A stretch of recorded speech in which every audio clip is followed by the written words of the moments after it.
Hello guys, welcome to another video. Today we're going to work on topic 3, thermal physics. We're going to do a couple of problems, we're going to see the solutions of those and how we can get the full marks of each question. So let's jump straight to the paper and see the solutions. The number 11, it says, explain in terms of the energy of its molecules why the temperature of a pure substance does not change during melting. And you see 3 marks, so you have to have 3 points here. So what do we say here? During melting, we don't have any change in temperature. This is related, of course, with the kinetic energy. So the energy that is applied to the substance, it breaks the bonds between the molecules. Now, this increases the potential energy only. So this energy here, it's going to increase the potential energy. So the kinetic energy, it will remain constant. But if you have constant kinetic energy, you have no change in temperature.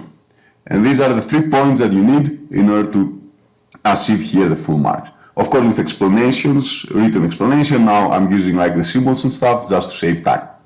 The 11b, it says that 3 ice cubes at a temperature of 0 Celsius are dropped into a container of water at a temperature of 22 Celsius. The mass of each ice cube is 25 grams and the mass of the water is 330 grams. The ice melts so that the temperature of the water decreases. The thermal capacity of the container is negligible. The following data are available: the specific latent heat of fusion of ice and the specific heat capacity of water. Calculate the final temperature of the water when all of the ice has melted. There are no changes in thermal energy for the surroundings. So what do we have here? Always in this type of problems, we have to use conservation of energy. So the energy is here. The energy that is lost by the water, it needs to be equal with the energy that it was gained by the ice. Okay, because the ice, it gets energy in order to increase the temperature to melt, and the water, it loses energy because it gives this energy to the ice. So what do we have here? The water, it will not change its phase. So we have the thermal energy of the water that it was lost, so that means that it's negative, is equal with the energy of the ice that it gained in order to change its phase, so let's call it Q ice L, and the energy that the ice gained in order to increase the temperature. Let's call it QIC. So what do we have here? We have, of course, the mass of the water times the specific heat capacity of water times the change in temperature of the water. And this will be equal with the mass of the ice times the specific latent heat of fusion of ice in order to make it melt, plus the mass of the ice, the specific heat capacity of water, multiplied by the change in temperature of the ice. So here I'm going to rearrange everything. I'm going to get rid of this minus sign. So I have m times c times t initial minus t final. Okay, so I included the negative sign in the delta t. Otherwise I will have t final minus t initial. So is equal to m times L plus mc times t final of ice minus t initial of ice. Now t final of ice is the same as the water. They will have the same temperature in the end. T initial, it's 0, because the ice initially is at 0 degrees Celsius. Now what you need to do here is to solve for t final. So you need to rearrange this equation, and the rearrangement will give you m times c times t initial minus ml divided by m times c plus small m times c. Okay, and from here you have everything is known. Now you have to be careful here because you have 3 ice cubes and each one of them, it has 25 grams. So that means that the mass of the ice cubes is 75 grams. But anyway, if you do the math correct here, you need to find these numbers. It's simple calculations from here, so just check if you get the same numbers with me. And of course here you are going to find a value of 3.37 degrees Celsius, and of course you need to round this one into two significant figures as you see everywhere, so this will be 3.4 degrees Celsius. Here we don't have to change the temperature from Celsius to Kelvin because here we talk about the difference in temperature and it doesn't matter which units you use. So your answer, it will be also in Celsius if you use Celsius here. Number 12. It says that this question is about internal energy. So Matilde raises the temperature of water in an electric kettle to boiling point. Once the water is boiling steadily, she measures the change in the mass of the kettle and its contents over a period of time. The following data are available: the initial mass of water, the final mass of the water, the time between measurements, and the power dissipation in the kettle. Determine the specific latent heat of vaporization of water. So the first question here, we need to determine the specific latent heat. We see from here that this part of the water has melted. So you need to find this mass difference. This is the one you're going to work with. So this, of course, it's 1.88 minus 1.580. If you do the math here, you have 0.3 kilograms. So this is the mass that converted from water to gas. Also, we need to find the energy supplied in the system. We need to find the Q. But what do we have here? We have the power. But also we have the time. So the power is the energy over the time. So you need to solve this for the energy. And if you do the math here, pretty simple, you're going to find 750 kilojoules of energy was applied into your object. And now from here, it's pretty straightforward what we will do. We're going to solve this equation for the specific latent heat. So you solve for L, so you have Q over M. And if you do the calculations here, you're going to find 2.5 megajoules over kilograms. And this is a specific latent heat of vaporization of water. And number 2, it says, outline why your answer to B is an overestimate of the specific latent heat of vaporization of water. So number 2, what do we have here? Of course, we know that in reality, what is happening, energy will be transferred to the surroundings. So the energy that you calculated here, this energy, is too large. So the energy that we calculate is too large. That's why it's an overestimate. Number 27. This question is about an ideal gas. Describe how the ideal gas constant R is defined. So this constant is defined from the equation of state of an ideal gas. So what does that say? It says PV is equal to nRT. So you need to solve here for R, and you have PV over NT. So from here, also what you need to do is to explain all of these quantities. What are they? So of course you know P is pressure, V is volume, T is temperature, and of course you have the N, that is the number of moles of the gas. And of course here pressure, volume and temperature are the variables of the gas. 27b, it says calculate the temperature of 0.100 mole of an ideal gas kept in a cylinder of volume 1.4 times 10 to the power of negative 3 cubic meters at a pressure of 2.32 times 10 to the power of 5 Pascal.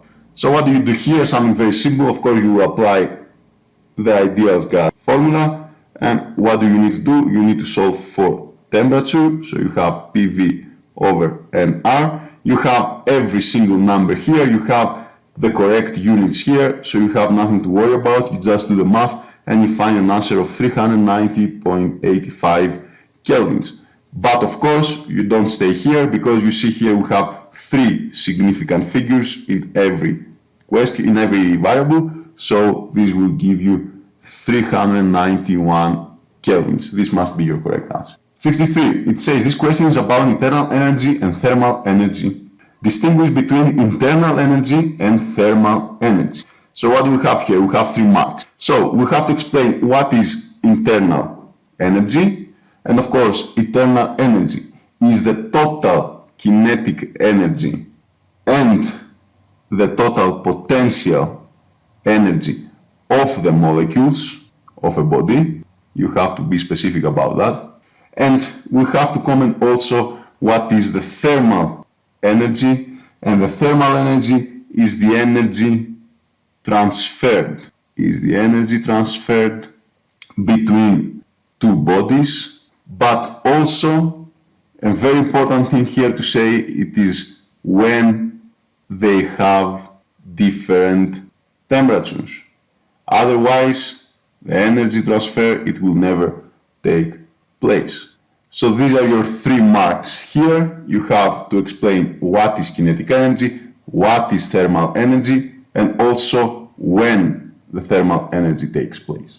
53b describes with reference to the energy of the molecules the difference in internal energy of a piece of iron and the internal energy of an ideal gas. So you see 2 marks here. Of course you have to comment on the iron, and of course you have to comment on the ideal gas. So what is the difference between the internal energy? The iron, it has kinetic energy and potential energy of the molecules, and this of course is the total energy of the iron, the total internal energy. But the ideal gas, there are no bonds between the molecules, so the total energy, it will be only the kinetic energy of the molecules. Okay, if you want to be very specific, of course you have to use every single word I said, but anyway, I'm just trying to save a little bit of time. And now let's see the last one. The last one is very similar with the previous ones that we did. We have a piece of iron is placed in a kiln until it reaches the temperature theta of the kiln. The iron is then quickly transferred to water held in a thermally insulated container. The water is stirred until it reaches a steady temperature. The following data are available: the thermal capacity of the piece of iron, the thermal capacity of the water, initial temperature of the water, final temperature of the water. The thermal capacity of the container and insulation is negligible.